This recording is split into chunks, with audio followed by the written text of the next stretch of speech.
പിന്നെ ഏറ്റവും കൂടുതൽ തെറ്റിദ്ധരിപ്പിക്കപ്പെടുന്ന ഒരു വിഷയമാണ്, എല്ലാ ആളുകളുടെ മനസ്സിലും പെട്ടെന്ന് ഓടിയെത്തുന്ന ഒരു കാര്യമാണ്, അള്ളാഹുവിനോട് നേരിട്ട് അങ്ങ് ചോദിച്ചാൽ പോരെ. എന്തിനാ പിന്നെ അതിന്റെ ഇടക്കൊരാളെ നിർത്തുന്നത്?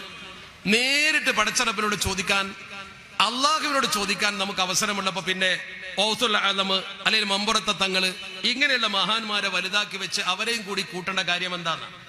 അള്ളാഹുവിന്റെ പരിശുദ്ധ ഖുർആൻ കൃത്യമായി പറഞ്ഞതാണ്, യാ അയ്യുഹല്ലദീന ആമനുത്തഖുല്ലാഹ വബ്തഗൂ ഇലൈഹിൽ വസീല. ജനങ്ങളെ, നിങ്ങൾ അള്ളാഹുവിന്റെ തഖ്വ ചെയ്ത് ജീവിക്കുകയും അള്ളാഹുവിലേക്ക് വസീല തേടുകയും വേണം. വസീല. നമ്മൾ ചില ആരാധനകൾ നിർവഹിക്കുമ്പോൾ സ്ഥലങ്ങൾ, സന്ദർഭങ്ങൾ, വ്യക്തികൾ, അത് വളരെ പ്രധാനമാണ്.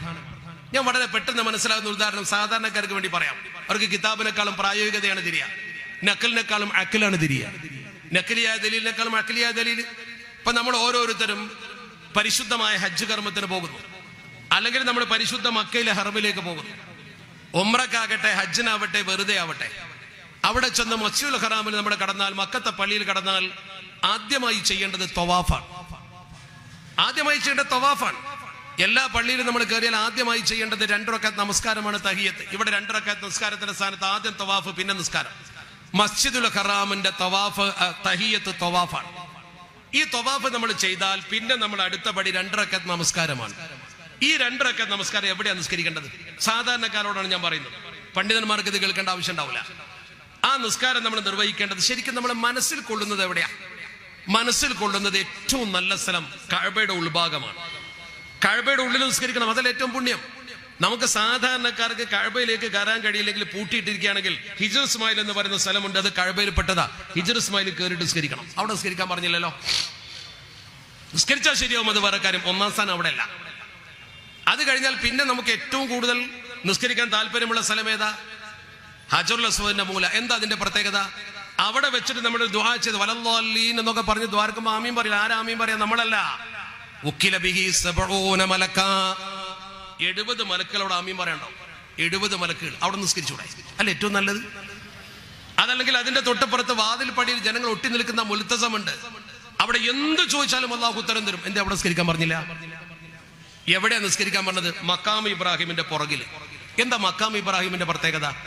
ഇബ്രാഹിം നബി അലൈഹി സ്വലാത്തു വസ്സലാം കഅബ നിർമ്മിക്കുമ്പോൾ കയറി നിന്നൊരു കല്ലുണ്ട് അവിടെ. ആ കല്ല് ഒരു പ്രത്യേക കൂട്ടിൽ അവിടെ സൂക്ഷിച്ചിട്ടുണ്ട്.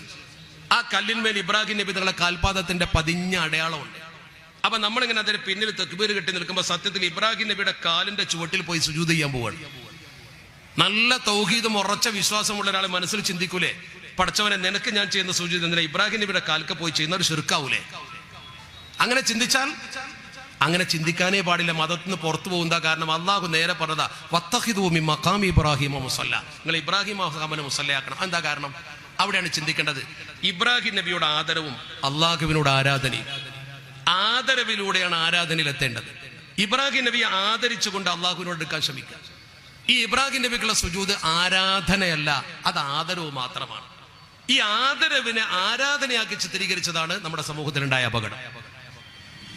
ഈ സമൂഹത്തിൽ ഈ രീതിയിലുള്ള ആരാധനാ മനോഭാവം ആർക്കാണുള്ളത്? ഞാൻ ചോദിക്കട്ടെ, ഹജറുൽ അസ്വദ് എന്ന് പറയുന്ന കല്ല് നിങ്ങളൊക്കെ അറിയുന്നതാണ്. ആ കല്ലിന് നമുക്ക് എന്തെങ്കിലും ഗുണം ചെയ്യാനോ ദ്രോഹം ചെയ്യാനോ സ്വയം അവകാശമുണ്ട് നമ്മൾ ആരും കരുതുന്നില്ലല്ലോ. അതൊരു കല്ലാണ്. പിന്നെ എന്തുകൊണ്ട് നമ്മൾ ആ കല്ലിനെ ചുംബിക്കുന്നു? അത് ശിലാപൂജയല്ല. അള്ളാഹു പറഞ്ഞു, അള്ളാഹുവിന്റെ തിരുദൂതർ പഠിപ്പിച്ചു, അതിനെ ചുംബിക്കണം, ആദരിക്കണം.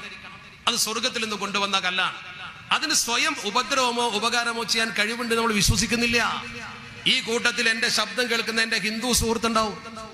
അവന്റെ വിശ്വാസം ഒരു കല്ല് കൊണ്ടുണ്ടാക്കിയ അവന്റെ ദൈവികമായ പ്രതിഷ്ഠ, ആ പ്രതിഷ്ഠക്ക് ഗുണം ചെയ്യാനും ദോഷം ചെയ്യാനും കഴിവുണ്ട് എന്ന് വിശ്വസിച്ചുകൊണ്ടാണ് അവൻ അതിന്റെ മുമ്പിൽ കൈകൂപ്പുന്നത്, അല്ലെങ്കിൽ അവൻ അവിടെ കുനിയുന്നത്.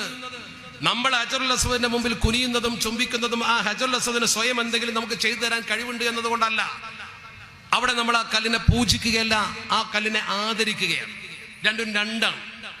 ആ രണ്ടും ഒരു അള്ളാഹു അല്ലാത്ത നമുക്ക് ഗുണമോ ദോഷമോ ചെയ്യാൻ പറ്റിയ ഒരു ശക്തി ഉണ്ട് എന്ന് നമ്മൾ വിശ്വസിക്കുന്നില്ല.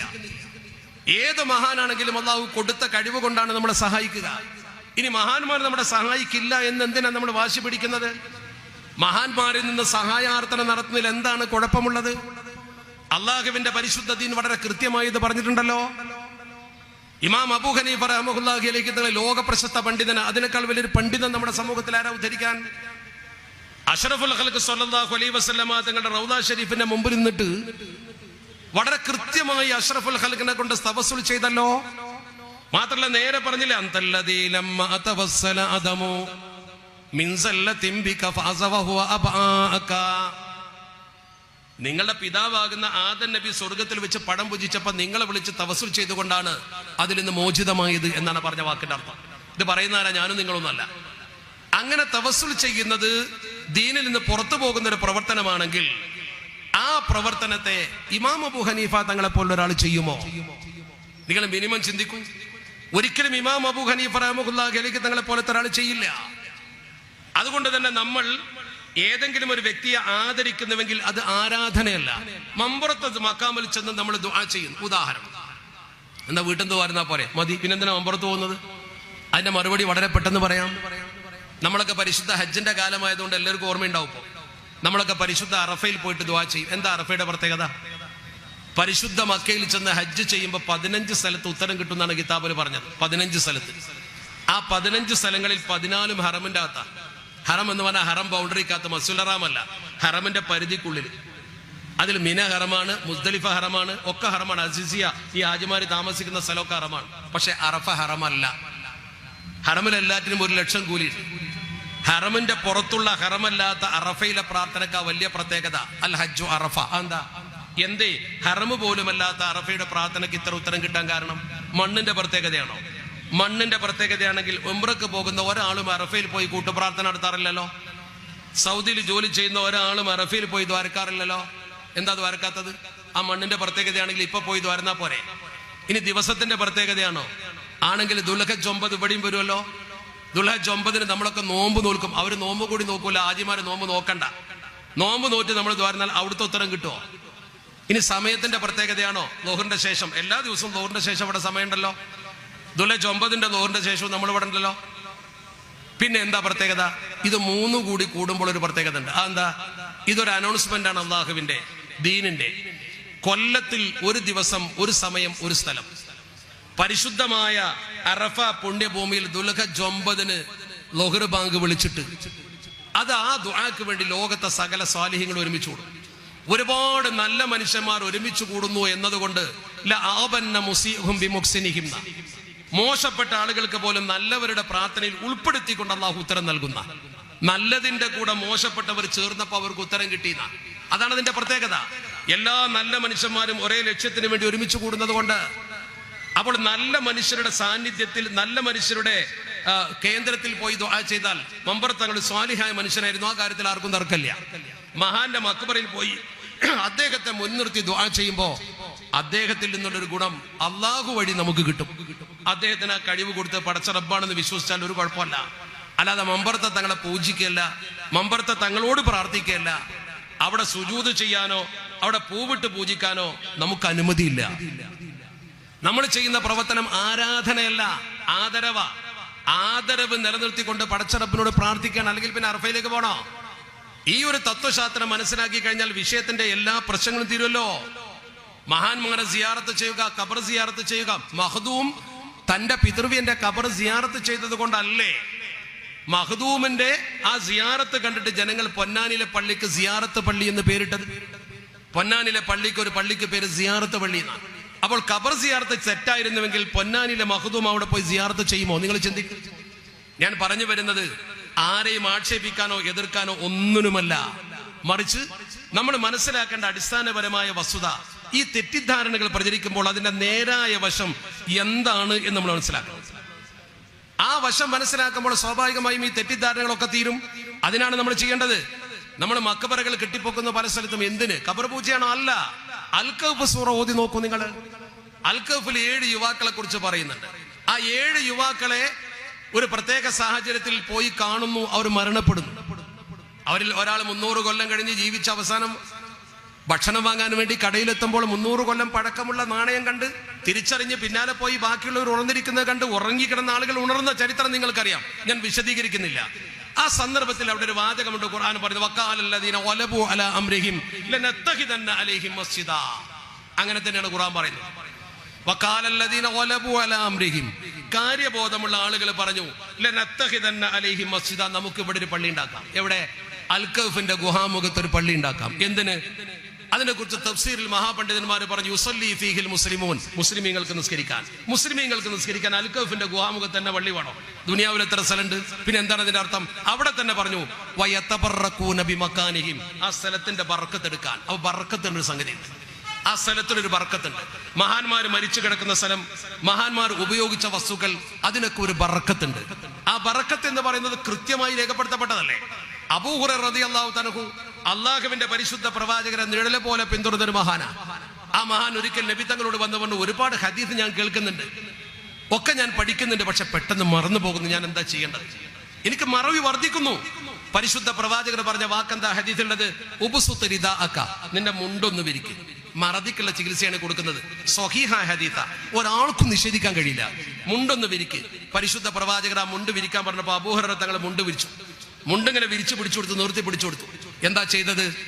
ഹദീസിൽ പറയുന്നു ഫഖദഫ ബിയദിഹി ശരീഫതി മിനൽ ഹവാഇ ഫിർരിദായി, ഷറഫാക്കപ്പെട്ട നബി തങ്ങളുടെ കരതലത്തിൽ ഇങ്ങനെ ഇങ്ങനെ വാരിയിട്ട് എന്തോ അങ്ങോട്ട് വായുവിൽ നിന്ന് വായുവിൽ ഇങ്ങനെ ആവാഹിച്ചിട്ട് ഇങ്ങനെ കിട്ടുകൊടുത്തു. എന്താന്ന് അവർക്ക് അറിയില്ല, ആരും കണ്ടിട്ടില്ല. ലൊമ്മവ് കൂട്ടിപ്പിടിച്ചോന്നാണ് കൂട്ടിപ്പിടിച്ചു. ഫമാ നസീതു ഷൈഅൻ ബഅദഹു, അതിനുശേഷം എനിക്ക് മറവി ഉണ്ടായിട്ടില്ല. എന്താ ഈ ചെയ്തത്? എന്താണ് ഈ ചെയ്തത്? ചോദിച്ചു നോക്ക് നിങ്ങൾ. ഇത് അള്ളാഹുവിന്റെ പരിശുദ്ധ തിരുത്തൂതർ ചെയ്ത പ്രവർത്തനല്ലേ? ഇത് അന്ധവിശ്വാസമാണ് എന്ന് നമുക്ക് പറയാൻ പോലും കഴിയാത്ത വിധം ഹദീസിന്റെ കിതാബിൽ കൃത്യമായി രേഖപ്പെടുത്തി വെച്ചതാണ്. പിന്നെ വിളികളെല്ലാം പ്രാർത്ഥനയല്ലല്ലോ. ഒരാളെ നമ്മൾ വിളിച്ചു എന്ന് കരുതി എങ്ങനെ പ്രാർത്ഥനയാവുക?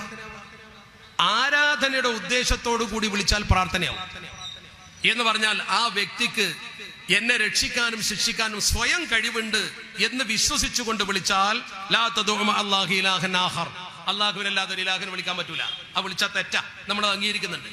നേരെ മറിച്ച് നമ്മൾ മമ്പുറത്തങ്ങളെ എന്ന് വിളിക്കുമ്പോൾ അതിന്റെ അർത്ഥം എന്താണ്? മമ്പുറത്തങ്ങളെ പടച്ചോനാന്ന് ഏതെങ്കിലും ഒരു മനുഷ്യന്റെ മനസ്സിൽ വിശ്വാസം ഉണ്ടോ? മമ്പുറത്തങ്ങളെ എന്ന് വിളിച്ചാൽ ദീനിന്ന് പുറത്ത്, എന്നാൽ ചെറുപ്പത്തിലേ ദീനിന്ന് പുറത്ത് പോയിട്ടുണ്ട്. എന്താ കാരണം? വീണപ്പോഴൊക്കെ ഞാൻ വിളിച്ചത് എൻ്റെ അമ്മയെന്നാ. പടച്ചോനല്ലേ വിളിക്കണ്ടേ?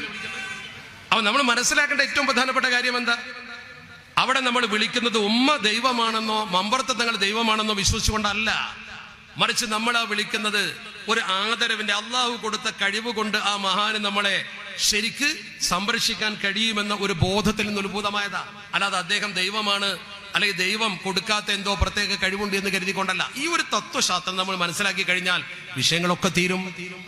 ഈ ഒരു തത്വം ഇങ്ങനെ സമൂഹത്തിൽ ചില്ലറ അഭിപ്രായാന്തരങ്ങൾ പടർന്ന് നമ്മുടെ ചില ചെറുപ്പക്കാർ അത് ശരിയാണെന്ന് ചിന്തിച്ച് അല്പം ഒരു വിദ്യാസമ്പന്നനാകുമ്പോഴേക്കും പഴയ പുരോഗതി അല്ലെങ്കിൽ അധോഗതി ഇതൊക്കെ അവർ വിലയിരുത്തുന്നത് മതപരമായ ചിഹ്നങ്ങളിലൂടെയാണ്. മതപരമായ പഴമ മുറുകെ പിടിച്ചാൽ പഴഞ്ചനായി എന്നൊരു തോന്നല. ആ തോന്നലിൽ നിന്ന് ഉത്ഭൂതമായ ചില നവീന പ്രവർത്തനങ്ങളാണ് നമ്മുടെ ചെറുപ്പക്കാർ അതിലേക്ക് ആകർഷിക്കുന്നത്. അല്ലാതെ അവർ രണ്ടിനെ കുറിച്ച് ആഴത്തിൽ പഠിച്ചതുകൊണ്ടല്ല. അവിടെ ചെറുപ്പക്കാരോട് എനിക്ക് വളരെ വിനയപൂർവ്വം പറയാനുള്ളത്, കാരണവന്മാർക്ക് ഈ കാര്യം ബോധ്യമാണ്. നമ്മൾ പരിശുദ്ധ ദീനുൽ ഇസ്ലാമിന്റെ അടിസ്ഥാന തത്വങ്ങളെ കുറിച്ച് പഠിക്കണം. ദീനിയായ തത്വങ്ങളെ കുറിച്ച് പഠിച്ച് തൗഹീദ് മുറുകെ പിടിച്ച് ഏക ദൈവ വിശ്വാസത്തെ മുറുകെ പിടിച്ചുകൊണ്ട് തന്നെ മുന്നോട്ട് പോകണം. നമ്മുടെ തൗഹീദിനൊരു ഭംഗവും വരുന്നില്ല മഹാന്മാരെ ആദരിച്ചു എന്നതുകൊണ്ട്. അങ്ങനെയാണെങ്കിൽ പൂർവ്വഗാമികളായ ആളുകൾ വഴിപടിച്ചു പോകണമായിരുന്നല്ലോ. മഹ്ദൂമല്ലേ മൗലിദ് ഒന്ന് ക്രോഡീകരിച്ചത്? ആ മൗലിദിലല്ലേ നബി തങ്ങളെ പുകഴ്ത്തുന്ന വചനമുള്ളത്? ജനങ്ങളെ വഴിതെറ്റിക്കുന്ന ഒരു മൗലൂദ് പൊന്നാനിയിലെ മഹ്ദൂം ഉണ്ടാക്കുമോ? ആ മൗലിദ് ഓതാൻ മമ്പുറത്തെ തങ്ങൾ പറയുമോ?